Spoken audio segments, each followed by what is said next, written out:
you feel your offensive execution was last night, and how does that impact how you're able to turn around and defend them on the other side? Yeah, I think we definitely had some really good moments, but I mean, it's just got to be consistent with it for 48 minutes because, like as you've seen, like they're not going away, and so there are definitely some moments where we were really good and executed well, and obviously some of the turnovers and stuff like that just allows them to get on transition, get easy ones. So the whole game's connected. So offense and defense, so we gotta each time down execute well and try to limit their easy ones that they get off of it. It's been a while since you guys have played a team that plays this fast. Was there a sort of culture shock, at the beginning of like, okay, we knew they played fast, but they're really playing faster than we were ready for?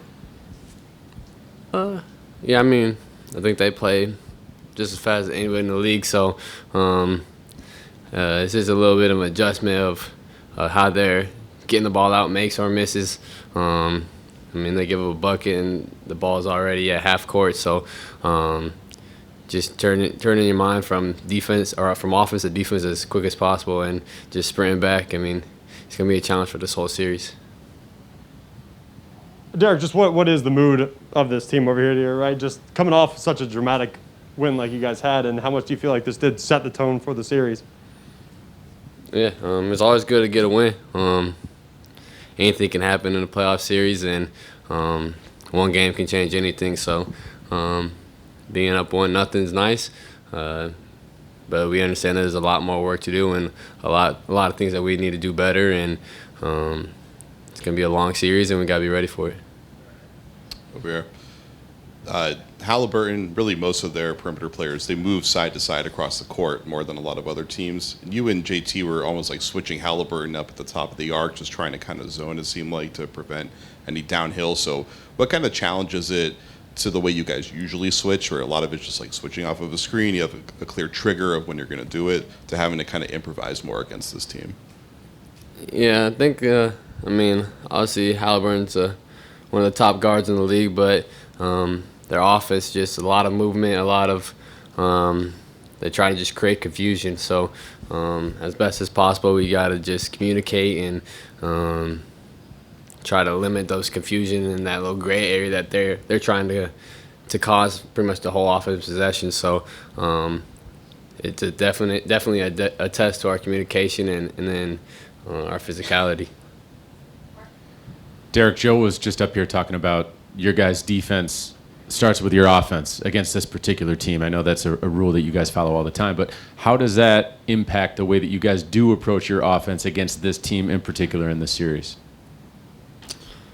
I think you just want to just continue to make the right read. I mean, obviously they're playing physical. They're picking up full court.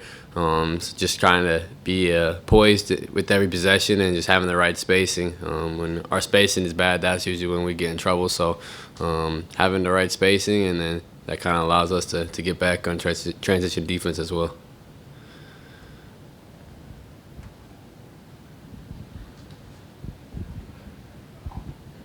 Derek, you and Drew obviously named all defense. I'm just wondering, what was the process like throughout the season playing next to him? And I guess obviously he had a big defensive game last night as well. I guess on both ends. So I guess what was that process like? Yeah, it's been amazing playing with him. I mean, obviously playing against him, you know what kind of defender he is, but just seeing it night in and night out, and just the way that he impacts the game without touching the basketball. He's a special player, and it's really nice to have him on our team, and he just makes up for any mistakes that anybody makes. Drew's usually there to make up for it, and I mean, I don't know how many all defensive teams he's made, but he's probably needs more because he's unreal. Hey, Derek. Two quick ones. Big picture, congratulations on the all-defensive honor. Does Jaylen also belong in that conversation?